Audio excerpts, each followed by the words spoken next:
नमस्कार दोस्तों, स्वागत है आप सभी का मेरे YouTube channel Mahendra study point पर। मैं हूं आपका होस्ट महेंद्र साव और आज का मेरा वीडियो अकाउंटेंसी का है, जिसके अंदर हम लोग जानेंगे अकाउंटिंग प्रिंसिपल्स और अकाउंटिंग कॉन्सेप्ट के बारे में। तो ये वीडियो बहुत इंपॉर्टेंट होने वाला है, तो चलिए वीडियो में आगे बढ़ते हैं। और वीडियो में आगे बढ़ने से पहले अगर आप सभी ने मेरे चैनल को अभी तक सब्सक्राइब नहीं किया है तो जल्दी चलो कर दी सब्सक्राइब और प्रेस कर दी बेल आइकन को भी, ताकि आपको हमारे आने वाले हर वीडियो का नोटिफिकेशन तुरंत मिले और आप उसे मिस ना कर सके। तो बढ़ते आज का मेरा टॉपिक की तरफ। तो चलिए आज कुछ नया सीख लेते हैं।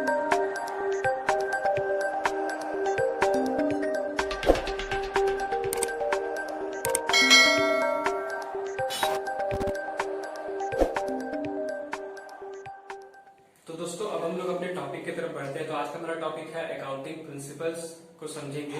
तो अकाउंटिंग प्रिंसिपल्स किससे आया है, कहां से आया है, इसे कौन बनाया है, इसका रूल्स रेगुलेशन क्या क्या, इन सभी के बारे में आज हम लोग जानेंगे। तो सबसे पहले अकाउंटिंग, जब हम लोग अकाउंटिंग प्रिंसिपल्स सुनते हैं कि अकाउंटिंग प्रिंसिपल्स करेंगे, तो उसके ऊपर हम लोग को एक चीज याद आता है, एक नाम याद आता है, जिसको हम लोग बोलते हैं गाप। गाप या फिर गैप, इस तरीके से बोल सकते हो। एक्चुअली इसका कोई नाम है नहीं, तो फिर भी हम लोग इसे गाप भी बोलते हैं या फिर कोई कोई गैप भी बोलता है। तो गैप का पूरा नाम क्या है? जनरली एक्सेप्टेड अकाउंटिंग प्रिंसिपल्स, जो Indian institute of chartered accountant of India के थ्रू बनाया हुआ है। और पूरा विश्व में जिस तरीके से भी अकाउंटिंग होता है या फिर इंडिया में अकाउंटिंग होता है, सारे रूल्स और रेगुलेशंस इन्हीं के होते हैं, सारे मेथड्स इन्हीं के होते हैं। और हम लोग जो अकाउंटिंग भी सीख रहे हैं 11th क्लास में हो या 12th क्लास में हो, जो अकाउंटिंग भी सीख रहे हैं, वो सारे मेथड्स यहाँ से हम लोग सीख रहे होते हैं। तो अब यहाँ पे हम लोग बात करेंगे अकाउंटिंग कॉन्सेप्ट्स के बारे में या फिर अकाउंटिंग प्रिंसिपल्स के बारे में। तो इसके कुछ एजम्पशंस हैं, उन सारे एजम्पशंस को, उन सारे मेथड्स को मिलाकर हम लोग अकाउंटिंग को समझते हैं। और ये वीडियो बहुत इंपॉर्टेंट होने वाला है, तो आप लोग वीडियो को जरा सा भी स्किप मत कीजिएगा, वरना आपका बहुत सारा टॉपिक, मेन टॉपिक जो है वो छूट जाएगा। तो इसके क्या एजम्पशंस है वो से हम लोग आगे पढ़ेंगे। तो अभी हम लोग पढ़ते हैं basic assumption within which accounting operates. It is important to follow accounting concept for better understanding. अच्छे से समझने के लिए अकाउंटिंग को हम लोगों ने कुछ मेथड्स बनाए हैं, आईसीएआई ने कुछ मेथड्स बनाए हैं, उनके थ्रू ही हम लोग अकाउंटिंग को पूरा कंप्लीट करते हैं। चाहे वो बैलेंस शीट हो, चाहे प्रॉफिट एंड लॉस हो, या फिर जर्नल एंट्री हो या लेजर हो, जो कुछ भी हम लोग स्ट्रक्चर बना रहे होते हैं, जितने तरह के भी ट्रांजेक्शन कर रहे होते हैं, वो सारे इन्हीं एजम्पशन के ऊपर बेस्ड होते हैं।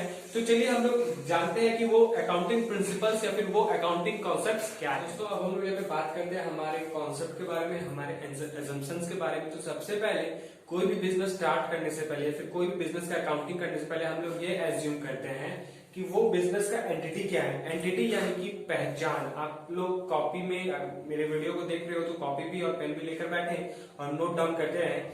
एंटिटी का मतलब होता है पहचान, की बिजनेस का पहचान सबसे पहले जरूरी होता है कि बिजनेस को लोग किस तरीके से पहचानेंगे। जैसे हम सभी को लोग पहचानते हैं मिस्टर या मिसेस या फिर मिस, इस तरीके से। तो बिजनेस का भी कोई एक सरनेम होता होगा, जो सरनेम होता है मेसर्स, M/S। यहाँ पे बिजनेस को पहचानने के लिए M/S का यूज होता है, और उसके ओनर्स को पहचानने के लिए मिस्टर, मिसेस और मिस का यूज होता है। तो यहाँ पे बोला गया है business entity concept. According to this concept, business entity concept, a business hold separate entity and distinct from its owners. तो किसी भी बिजनेस का पहचान उसके ओनर से पता चलता है। कैसे? कि उसका ओनर्स बिजनेस में कैपिटल लगा रहा है, यानी कि पूंजी लगा रहा है, और बिजनेस का क्या दायित्व होता है कि वो एक लायबिलिटी उसे वापस करे। उसका एक लायबिलिटी होता है कि जो भी पैसे उसे बिजनेस में मिले हैं, बिजनेस से उसे कुछ प्रॉफिट उसे दिया जाए, तो वो उसका एक लायबिलिटी होता है। तो बिजनेस एंटिटी कॉन्सेप्ट में यही कहलाता है कि जो भी बिजनेस का एजम्पशन है, यानी कि जो भी बिजनेस का पहचान है, मेसर्स का है, मेसर्स महेंद्र स्टडी पॉइंट।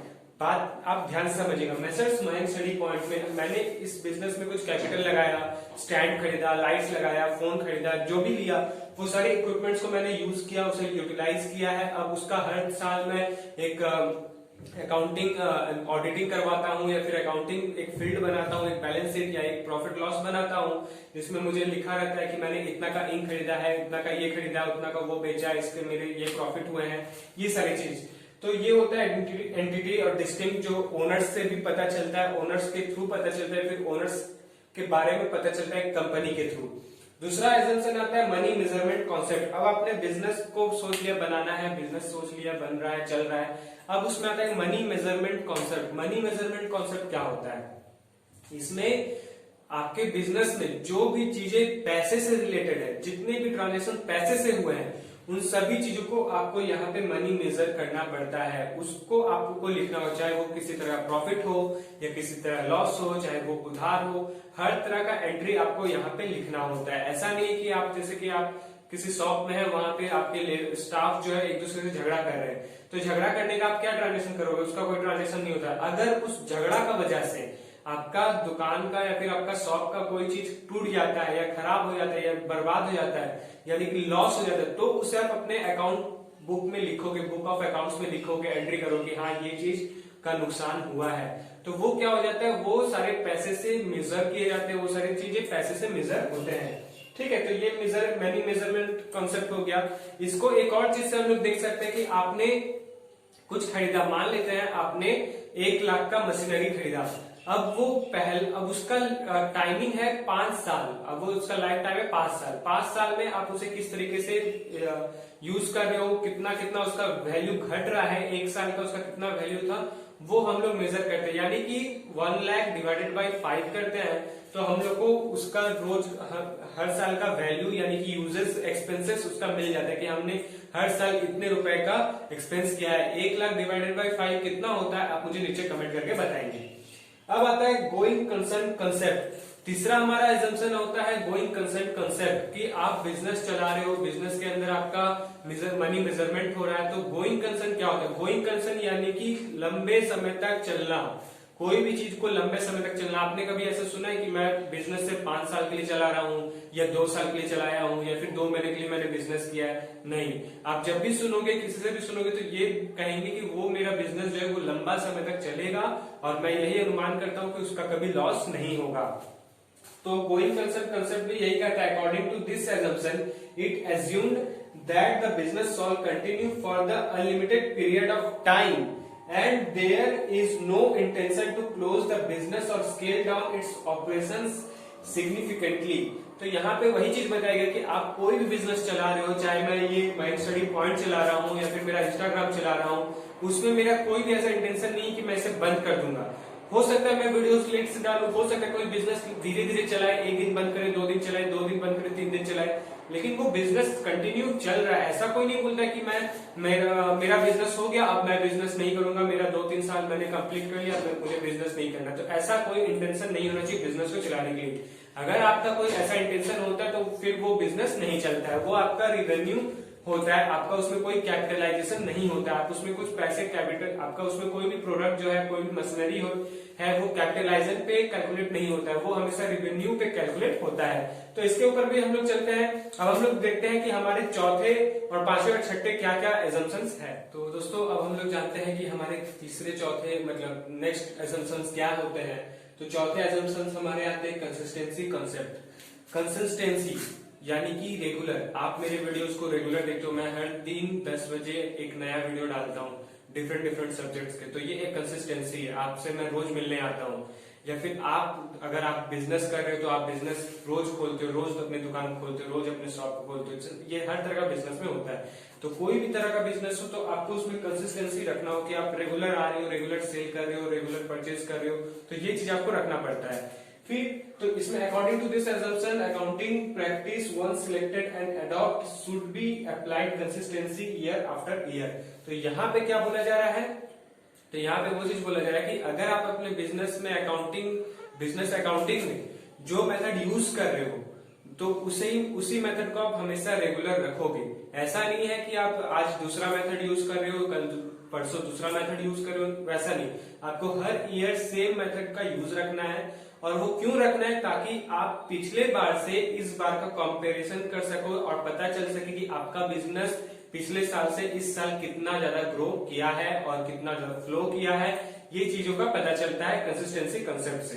ठीक है, तो अब पांचवा हम लोग करते हैं accounting period concept. Accounting period, तो हम लोगों ने पहला वीडियो, अगर आप हमारे पहले वीडियो और दूसरे इंट्रोडक्शन वीडियोस को देखे होंगे तो उसमें मैंने बताया था कि जो हमारा अकाउंटिंग पीरियड होता है वो 1 अप्रैल से शुरू होता है, 31 मार्च तक खत्म होता है।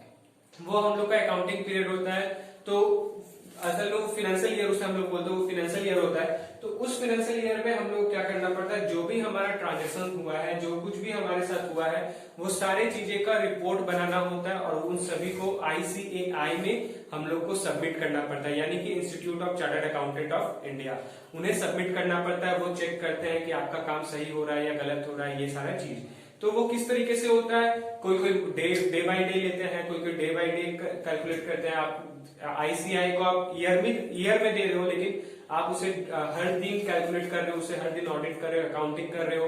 कोई कोई मंथ में करता है, कोई कोई क्वार्टरली करता है, कोई कोई ईयरली ही करता है, एनुअली जो जिससे हम लोग बोलते हैं। तो वो सारी चीज अकाउंटिंग पीरियड कॉन्सेप्ट में आता है। And accounting period is a period of time that covers certain accounting functions which can be either a calendar of annual year but also week, month और क्वार्टर एटसेट्रा। तो इस तरीके से भी होता है। तो ये क्वार्टर, ये यहाँ से क्वार्टर टू मंथ और वीक जो है बहुत कम ही कंपनीज में या फिर बहुत कम ही ऑर्गेनाइजेशन में देखा जाता है। सबसे ज्यादा यहाँ पे एनुअली ईयर में देखा जाता है कि एनुअल वो किस तरीके से कर रहा है। अब यहाँ पे बात करते हैं कॉस्ट कॉन्सेप्ट की। कॉस्ट कॉन्सेप्ट क्या होता है? आप ये पेन आप मार्केट में जाओगे, मार्केट से लेकर आए, अब आपसे कोई पूछते हैं कि ये पेन कितना में पड़ा और ये पेन कितने का है। इन दोनों में बहुत डिफरेंस होता है, बात को ध्यान से समझिएगा। पेन कितना में पड़ा, कितना का पड़ा आपको, और पेन कितना में लिए, ये अंतर होता है। तो यहाँ पे क्या अंतर हो रहा है, जैसे कि आप मान लीजिए एक मशीन खरीदे हो, कोई भी मशीन या फिर कार लिए, कार का दाम है 50,000 रुपए, कार का दाम है 50,000 रुपए, लेकिन उसमें ट्रांजेक्शन जो भी ट्रांसपोर्ट का पैसा लगा, ट्रांसपोर्ट डिलीवरी का पैसा लगा, या फिर और भी जो इंश्योरेंस के पैसे लगे, उन सारी को कैलकुलेट करके आप जो बता रहे हो 50,000 कार का लगा, एग्जाम्पल दे रहा हूँ, 50,000 कार का लगा, 10,000 ट्रांसपोर्ट का लगा, 5,000 इस चीज का लगा, तो आपका टोटल खर्चा कितना हो गया? 65,000 रुपए। तो आपको वो पेन या फिर वो कार कितना में मिला? 65,000 में। उसको आपके तक लाने में 65,000 रुपए खर्च हुए, लेकिन कार आपको 50,000 में मिला है। तो ये सारे अंतर होते हैं कॉस्ट कॉन्सेप्ट में। तो यहाँ पे यही बताइए, record and report assets based on their actual cost incurred to occur them, not the free market value of the occurred assets themselves। तो यहाँ पे वही चीज बताया गया कि आपका जो भी कॉस्ट पड़ रहा है उसको आप यूज कर रहे हो, लेकिन आप उसे मार्केट में नहीं बताओगे कि मुझे ये चीज इतना में पड़ रहा है। आप उसे अपने प्रॉफिट के लिए या फिर आपने उसमें जो कुछ भी यूजेस किए हैं, आपका जो उसमें एक्सपेंस हुआ है, उन सभी को ऐड करके आप बोलो कि इस कस्टमर को ये पेन 20 रुपए में पड़ेगा, हालांकि उसे भले ही 18 रुपए में पड़ा हो या 19 रुपए में पड़ा हो, ट्रांसपोर्ट सारे एक्सपेंसेस को मिला के। तो ये होते हैं कॉस्ट कॉन्सेप्ट। अब हम लोग बढ़ते हैं हमारे अगले एजम्पशंस के तरफ। तो दोस्तों अब हम लोग यहाँ पे बात करेंगे फिर से हमारे 10वें और 11वें पॉइंट के बारे में। तो हमारा 10वां है रिवेन्यू रिकॉग्निशन और रियलाइजेशन कॉन्सेप्ट। ये कॉन्सेप्ट क्या होता है, ये चीज, अब ये दो पॉइंट जो है इनको ध्यान से समझिएगा। रिवेन्यू रिकॉग्निशन,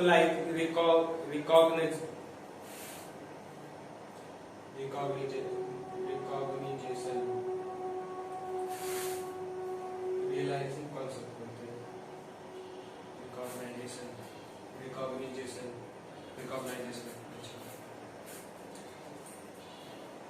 तो दोस्तों अब हम लोग यहाँ पे बात करेंगे हमारे 10वें और 11वें पॉइंट का, जो इस वीडियो का सबसे इंपॉर्टेंट पॉइंट है, इसलिए मैंने इसे जानबूझ के लास्ट में बताया कि आप लोग में से बहुत लोग होंगे जो इसके बारे में इच्छुक होंगे और इसे मैं अच्छे से समझाऊंगा।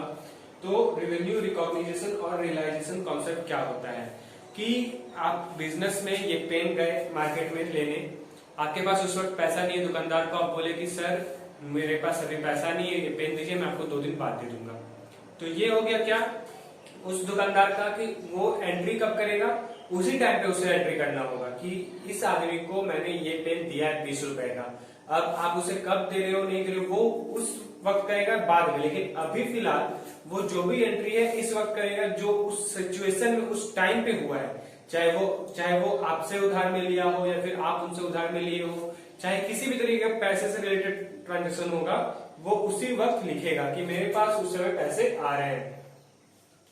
The realization principle is the concept that revenue can only be recognized once the underlying goods or services associated with the revenue have been delivered or returned respectively। तो यहाँ पे वही बोला जा रहा है कि द रियलाइजेशन प्रिंसिपल क्या कहता है, वो रेवेन्यू कॉन्सेप्ट का बस एक ही रिकॉग्नाइजेशन रखता है, जो अंडरलाइन रखता है, जो गुड्स और सर्विस जो वो दे रहा है, प्रोवाइड किया है, गुड्स और सर्विस जो दिया है उसको उसका रिवेन्यू उसे मिला है या नहीं मिला है। अगर इस पेन का प्राइस 20 रुपए है, लेकिन उसका रिवेन्यू चार्जेस है 18 रुपए, उससे उसका 18 रुपए मिला है या नहीं मिला है वो डिपेंड करता है। चाहे वो उसी वक्त आप उसका पैसा दिए क्यों ना हो, आप अभी पैसा दो कोई प्रॉब्लम नहीं है, बाद में पैसा दो कोई बात नहीं, लेकिन उसने आपको सामान बेच दिया और उसने एंट्री कर दिया अपने बुक ऑफ अकाउंट्स में कि मैंने इस आदमी को इस पेन इतना रुपए का पेन दिया है, तो इतने रुपए में दिया है, 20 रुपए में दिया है, तो 20 रुपए वहां पे क्या हो गया, उसका रेवेन्यू इनकम हो गया। बीइंग डिलीवर्ड और retained respectively, thus revenue can only be recognised after its has been earned. जब उसको ये अर्न हो चुका है, बाद में भले ही उसे पैसे मिले, कैश फॉर्म में पैसे मिले, लेकिन उसका क्या हुआ, बुक ऑफ अकाउंट्स में एंट्री हो चुका है कि मैंने उसे ये पेन बेच दिया है। ठीक है, अब यहाँ पे बात करेंगे मैचिंग प्रिंसिपल के बारे में। मैचिंग प्रिंसिपल, अब ये सारे कॉन्सेप्ट जो है ये बैलेंस शीट से रिलेटेड कॉन्सेप्ट होते हैं। क्या बैलेंस शीट से रिलेटेड हो रहा है कि इसमें आपको जितना सेल्स हुआ है उतना ही आपको एसेट्स भी दिखाना है, यानी कि जितना एक्सपेंस हुआ है उतना ही आपको प्रॉफिट भी दिखाना है कि आपका इतना रेवेन्यू हुआ है, इतना एक्सपेंस हुआ है, इतना प्रॉफिट हुआ है, इतना लॉस हुआ है, ये एसेट्स है, ये लायबिलिटी है।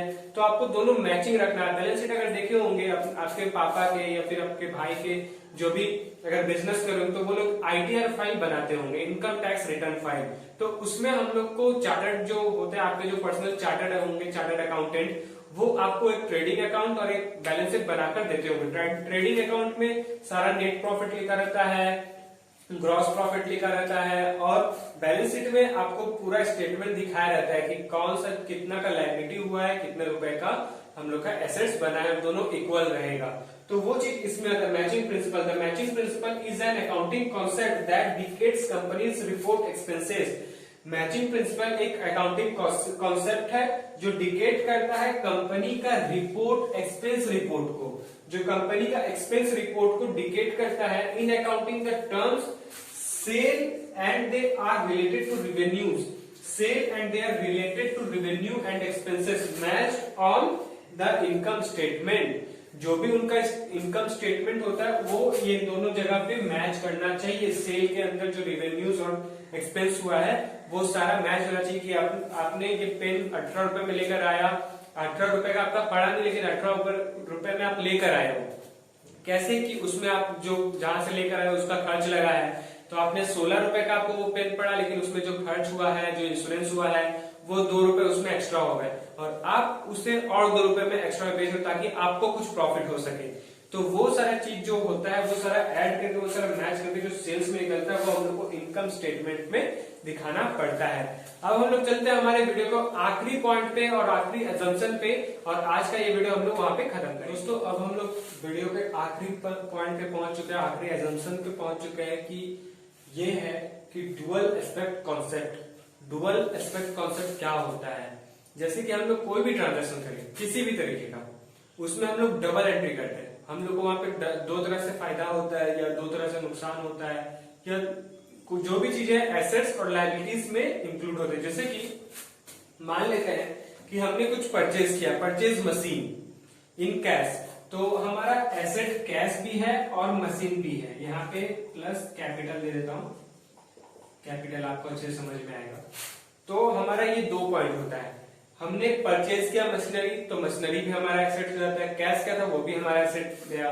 तो हम लोग क्या हुआ यहाँ पे, एसेट बढ़ा भी और घटा भी, यानी कि वो इक्वल हो गया। लेकिन कहीं कहीं पे ऐसा होता है कि वो लायबिलिटी भी होता है, एसेट भी होता है तो लायबिलिटी भी होता है। जैसे कि अगर आप कुछ ड्राइंग कर लिए, ड्राइंग यानी कि अपने बिजनेस से कुछ अपने लिए पर्सनल यूज के लिए निकाल लिए, तो वो ड्राइंग हो जाता है।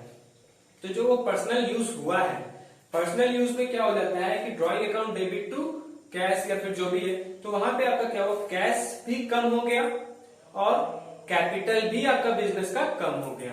तो वो वही चीज होता है डुअल एस्पेक्ट कॉन्सेप्ट में, चाहे वो सेल्स का हो या परचेज का हो या फिर किसी भी तरीके का चीज का हो, तो वो सारा चीज इसी पे बेस्ड होता है, डुअल एस्पेक्ट कॉन्सेप्ट पे। और वो पूरा का पूरा हम लोग जितना भी अकाउंटिंग करें, चाहे 11 में करें, 12 में करें या फिर ऑफिशियली कहीं पे जाके चार्टर्ड फॉर्म में करें, वो सारा चीज इन्हीं सारे मेथड्स पे बेस्ड होते हैं। तो डुअल एस्पेक्ट कॉन्सेप्ट क्या है? Dual aspect concept state that every business transaction requires recordation in 2 different accounts. This concept is the basis of double entry accounting, which is required by all accounting framework. In order to provide reliable financial statements. तो यहाँ पे क्या बोला है कि जो भी dual aspect concept होता है वो ये बताता है कि जितना भी बिजनेस ट्रांजेक्शन होता है उसका रिकॉर्डेशन रिक्वायरमेंट होता है। किन फर्म में? टू फर्म्स में, यानी कि दो डिफरेंट अकाउंट में। This concept is the basis of double entry accounting which is required by all accounting framework. और ये डबल एंट्री बेसिस पे होता है, डबल एंट्री अकाउंटिंग बेसिस पे होता है, जिसमें रिक्वायरमेंट होता है ऑल अकाउंटिंग फ्रेमवर्क का। और in order to produce reliable financial statement, और ये एक फाइनेंशियल स्टेटमेंट को भी रिलायबल करता है और ये बताता है, ये एक रिलायबल स्टेटमेंट को, फाइनेंशियल स्टेटमेंट को भी दिखाता है। तो दोस्तों आज के लिए बस इतना ही। उम्मीद करता हूँ कि आप सभी को मेरा वीडियो पसंद आया होगा। तो जाते जाते वीडियो को लाइक करें और अगर आप चैनल पे न्यू हैं तो चैनल को सब्सक्राइब करें और प्रेस करें बेल आइकन को भी, ताकि आपको हमारे आने वाले हर वीडियो का नोटिफिकेशन तुरंत मिले और आप उसे मिस ना कर सके। और हमें कमेंट करके जरूर बताएं कि आपको हमारी आज की वीडियो कैसी लगी। मिलते हैं हमारे अगले वीडियो में, तब तक के लिए जुड़े रहे मंचड़ी पॉइंट के साथ। नमस्कार।